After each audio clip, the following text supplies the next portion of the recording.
अफगानिस्तान 34 राज्य, 407 जिले, 3 करोड़ 80 लाख की जनसंख्या।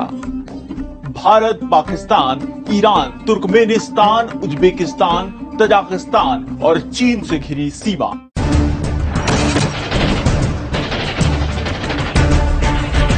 अफगानिस्तान में इन हालातों की शुरुआत होती है साल 1979 से, जब वहां सोवियत संघ का कब्जा था।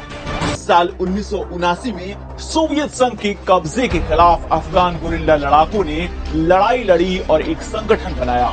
इन लड़ाकों को अमेरिकी खुफिया एजेंसी CIA और पाकिस्तान की ISI का समर्थन मिला। अफगानिस्तान में पश्तून लोग बहुसंख्यक हैं और संगठन में पश्तून लड़के भी ज्यादा थे। पश्तूनों की भाषा पश्तो में स्टूडेंट को तालिबान कहा जाता है और यहीं से इस संगठन को तालिबान नाम मिला। साल 1989 में सोवियत संघ अफगानिस्तान छोड़कर लौट गया।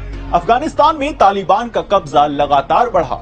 साल 1994 में तालिबान ने कंधार में कब्जा कर लिया और फिर पाकिस्तान से मिले पैसे और हथियार की मदद से साल 1996 में काबुल पर कब्जा किया। इसी के साथ पूरा अफगानिस्तान तालिबान के हाथ में चला गया। तालिबान ने तुरंत ही अफगानिस्तान को इस्लामिक राष्ट्र घोषित किया और मुल्ला मोहम्मद उमर वहां के कमांडर बनाए गए। वहां शरिया कानून सख्ती से लागू किया गया था। महिलाओं को बुर्का पहनने को कहा गया। म्यूजिक और टीवी पर बैन लगा दिया गया। जिन पुरुषों की दाढ़ी छोटी थी उन्हें जेल तक में डाल दिया जाता था। लोगों की सामाजिक जरूरतों और मानवाधिकार की अनदेखी की गई। यहां से होती है अंकल सैम यानी यूनाइटेड स्टेट्स ऑफ अमेरिका की एंट्री।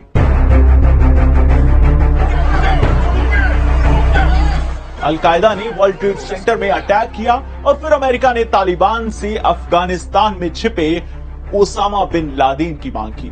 तालिबान ने ये मांग ठुकरा दी और अमेरिकी राष्ट्रपति जॉर्ज बुश ने आर पार की लड़ाई का ऐलान कर दिया। क्या था? साल 2001 के दिसंबर महीने में अमेरिका की नेतृत्व वाली गठबंधन सेनाओं ने अफगानिस्तान में कदम रखा और बगराम हवाई अड्डे को 10,000 सैनिकों वाले एक सैन्य ठिकाने में बदल दिया। 2 महीने के भीतर ही तालिबान पस्त हो गया। उसके सभी लड़ाके पाकिस्तान की तरफ भाग गए। साल 2004 में यहाँ अमेरिका के समर्थन वाली नई सरकार बनी, लेकिन तालिबान के हमले लगातार जारी रहे। साल 2011 में अमेरिका ने ओसामा बिन लादेन को पाकिस्तान के एक शहर एबटाबाद में मार गिराया और फिर साल 2014 में अमेरिकी सेना की वापसी की बातें तेज होने लगी। फरवरी 2020 में अमेरिका और तालिबान ने अफगानिस्तान में शांति के लिए एक समझौते पर हस्ताक्षर किए। इस समझौते के मुताबिक अमेरिका और सहयोगी देशों ने पूरी सेनाएं वापस बुलाने का वादा किया और कुछ अन्य प्रतिबंधों के संबंध में भी संयुक्त राष्ट्र के साथ काम करने का वादा किया। और फिर शुरू हो गई अमेरिकी सेना की वापसी। रात के अंधेरे में अमेरिकी सेना ने बगराम एयरबेस खाली कर दिया। इसके कुछ ही घंटों बाद अफगान सेना को अमेरिकियों के जाने की सूचना मिली और इसके साथ ही तालिबान एक बार फिर सक्रिय हो गया। 4 मई को देश के 407 में से 77 जिलों में तालिबान का और 129 जिलों में अफगान सरकार का कब्जा था।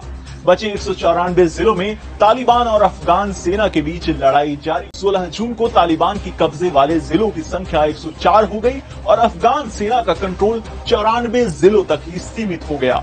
201 जिलों में लड़ाई जारी। 1 महीने बाद 17 जुलाई को तालिबान की कब्जे में 407 में से 221 जिले आ चुके थे। अफगान सरकार का कब्जा सिमटकर 73 जिलों तक रह गया था और अब 12 अगस्त को कंधार समेत 242 जिले तालिबान के शिकंजे में हैं। 100 जिलों में दोनों पक्षों के बीच लड़ाई जारी है और अफगान सरकार काबुल समेत 65 जिलों में सिमटी हुई है। 15 अगस्त को काबुल पर कब्जे के साथ ही तालिबान एक बार फिर अफगानिस्तान की सत्ता पर काबिज हो गया। राष्ट्रपति अशरफ गनी ने भी देश छोड़ दिया। 16 अगस्त दोपहर 2:30 बजे तक 304 जिलों पर तालिबान का कब्जा हो चुका था। 66 जिलों में संघर्ष जारी है। वहीं सिर्फ 37 जिले ऐसे हैं जो सरकार के नियंत्रण में हैं। तालिबान के कब्जे के बाद आतंकी संगठन वहां अपने कैंप बना सकते हैं और POK होते हुए कश्मीर में आतंकी भेज सकते हैं। पाकिस्तान तालिबान को सपोर्ट कर रहा है। ऐसे में अफगानिस्तान जैसा मित्र देश हमारे हाथ से निकल जाएगा। अफगानिस्तान हमारे लिए मिडिल ईस्ट जाने का एक रास्ता है, तो तालिबान के होने से वो बंद हो सकता है। अफगानिस्तान में हमारे किए 22,000 करोड़ रुपए का निवेश बर्बाद हो सकता है। 20 सालों तक अमेरिका जिसे रोक रहा था, उस तालिबान ने 20 दिन में पूरे देश में कब्जा कर लिया।